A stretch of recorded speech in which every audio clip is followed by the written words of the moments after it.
For the last couple of years, people have played the housing market like it is gambling, like you're in Vegas. And it's a big no-no.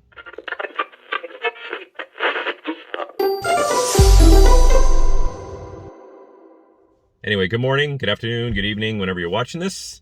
Thanks for tuning in for a couple of minutes. People have been playing over the last 3 years since COVID, have been playing the housing market like they're, in Atlantic City here at the craps table. And they've been seeing prices rise. It's a little higher, sell it higher. It's 5 million, people have been going nuts over this.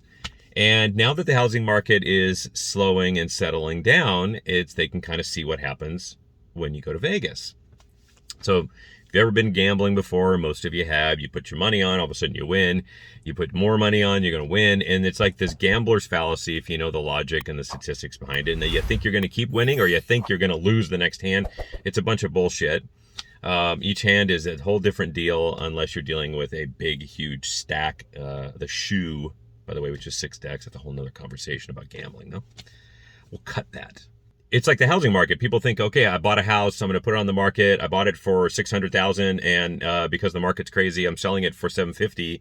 Honey, we just made $150,000 in a year. Let's do it again. So they go again and they throw the $700,000 down, and they sold the house a year later, and it was $950, and they're like, holy crap, we're going to retire. They do it again, and then eventually they did it a month ago, and now they see that they're starting to lose a couple bucks. And then they're going to lose a little bit more of a couple bucks. This has nothing to do with the housing market crashing or anything like that. It's a normal housing market. But a lot of people, and especially in the fix and flip business, have been playing this market like it's an HGTV show. Like they can't lose. It's gambling. It reminds me of the couple peaks and valleys in the crypto market. If you follow that at all, if you don't, we've had a couple runs since I've been in it. I bought it super, super low a long time ago, but there's been then it peaked really high, and it's gambling. Everybody sold off, and then they sold off, it dropped down, and then they bought it when it was low, thinking it was going to go high, and then it went lower, and they thought that they were super smart. We're all not that smart. The economists around the world are smarter than us, than me. I know that for sure. Maybe not you. But they're not the smartest people in the world. They don't have a crystal ball no matter what. Nobody does. This world is left up to chance and chaos for the most part. We just try to order it a little bit with some knowledge.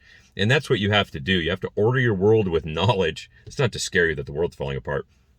But don't play these markets, especially with your house. Don't get into things like you're going to win every time, because you're not. And I have a few clients now that are on the losing end of that bet, and I just want to warn you about that, because we're coming into a small valley, and you might want to hold on, which is why you see not a lot of inventory still in the market. So that was a little warning.